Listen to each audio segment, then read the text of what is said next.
Pumirma ng Memorandum of Agreement ang hospitality brand na Eurotel sa ilalim ng Global Comfort Group kasama ang Pag-ibig Fund.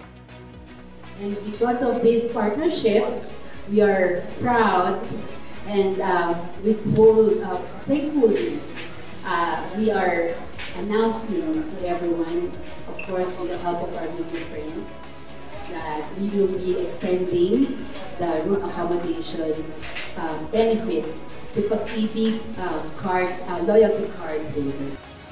Idinaos ang kasunduan nitong ikalawa ng Setyembre 2025 sa Eurotel Cubao, Vivaldi.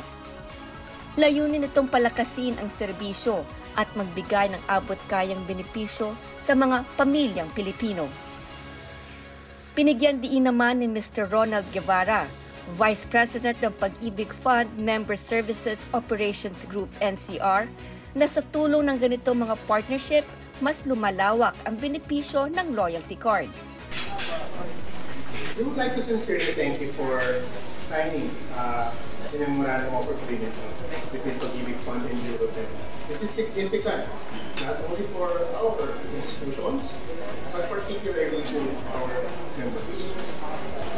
On top of the, nabanggit na rin kanina, on top of the basic services that we provide, particularly in savings.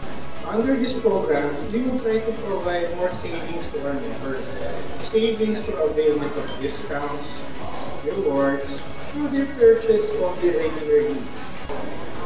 Ang alam ko dito, we are given up to 30% ng invitation and laki. Tapos kasama pa dito meron din discount. I think it's around 10% for the food as well as the beverages. Dinaluhan ang MOA signing ng mga kinatawan mula sa Eurotel at Pag-ibig. Tampok din ang photo ops kasama ang media at partners. Patunay ito na nanatiling tapat ang Eurotel sa kanilang panata for service and comfort need. Para sa mga iba pang mga balita, mag-like, share at subscribe lamang sa Saksi Ngayon.